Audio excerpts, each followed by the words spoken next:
So today I'm going to show you 5 exercises for seniors or anybody to improve blood circulation in your legs. This is important, especially to help prevent blood clots, or even if you just don't get to get up and move around a lot during the day. These are some great exercises to improve that.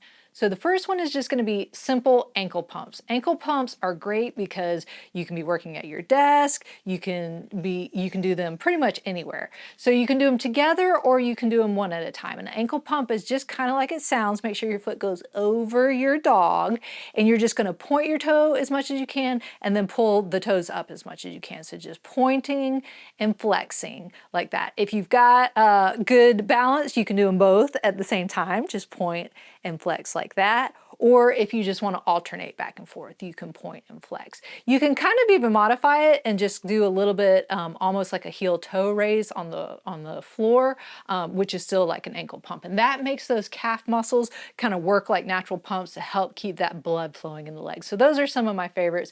You can do them for reps or you can just do them for time. These are nice mindless ones. So if you're doing something else, you really can't do too much. So really just kind of doing those ankle pumps throughout the day is a great way to really get everything moving. Then the next one is just going to be a seated hip flexion exercise. And so same thing, you can do these if you're working at a computer or just sitting, maybe watching some TV or reading a book, take a little break, and then you're just going to bring your knee up into the air doing a hip flexion motion. So just coming up this way, and then you can alternate back and forth. Or you can do maybe like 10 on one side and then switch, but I like kind of alternating back and forth. Again, the goal here is kind of to improve that circulation, get that blood flowing. So if you're kind of doing that alternating movement, that really helps get everything flowing really well. And again, it's a great way to make sure that your legs don't fall asleep or that you don't develop something like a blood clot or anything like that. And again, you can do them for reps or you can do them for time, whichever one is really more comfortable for you.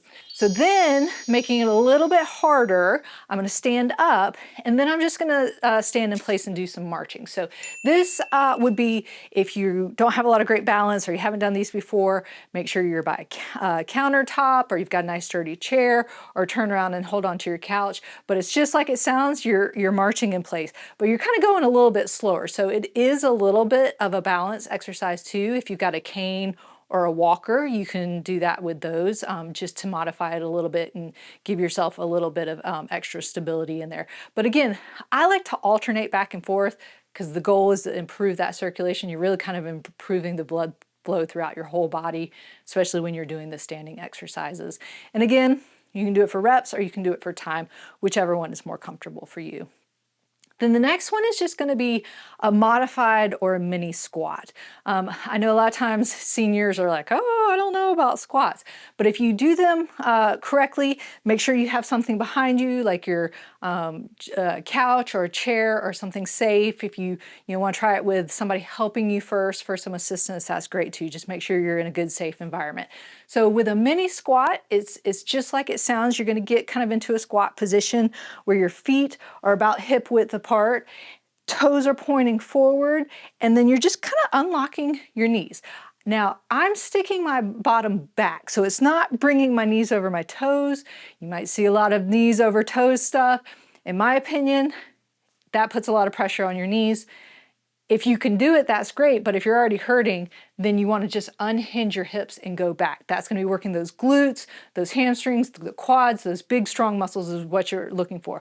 Once you start bringing the knees over the toes, you're working a different muscle group. So really just unlock, kind of hinge back, almost like you're trying to find a seat and then come back up. But again, make sure you're somewhere, so if you feel like you have to then go ahead and sit all the way down, there's something behind you to do it. And then if you start feeling stronger and more comfortable and safer, then you can start, going further back into, more of a squat or a controlled sit to stand, going all the way up and down. So you can kind of progress it as you feel stronger and feel better. And then the next one is just going to be a modified lunge. So kind of the same thing. You don't have to do the full movement. I know with traditional lunges, you're actually starting and then stepping out. The way I like to modify it is just leave the leg out because that's going to give you a little bit more balance until you get really comfortable with it. So the leg that I'm mainly working is going to be the one in the front. Toes are pointed forward. Make sure they're pointed forward, not foot turned back, because then that's going to change the muscles you're working. and then your back heel is going to come up and you're just going to kind of go straight down. So same thing, you don't want to lunge forward, knocking out the dog over there. What are you doing? Nibbling on something, but really kind of going straight down so that knee doesn't go way over the toes where that might cause a little pain. So I'm just unlocking everything. See, I'm not going down very far and then coming back up. Same thing if you need to hold on to a chair or a countertop or your cane or some walking sticks or something, that's fine. That's going to give you the balance so you can make sure you're doing the exercise correctly. So again, just unlocking, coming back down, and then up. And then as you get going and you feel like you're a little stronger, more balanced, more comfortable, then you can start going further down if you feel like you can.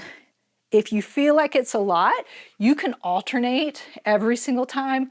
But with something, when you're in a position like this with lunges, I feel like maybe doing 5 or so on one side and then switching and then doing 5 or so, or doing it for 30 seconds, as many as you comfortably can on each side, because you might be able to do more on one side than the other side, is instead of just alternating back and forth. But you can if you want to. So those are 5 exercises to really help increase the blood flow in your legs. They're kind of for seniors, but they're really for anybody, especially if you're sitting for a long time or if you don't get to move a lot throughout the day. If you'd like to help support my channel, Bear up there, that's right, they're going. And don't forget to subscribe down there. And remember, be safe, have fun, and I hope you feel better soon.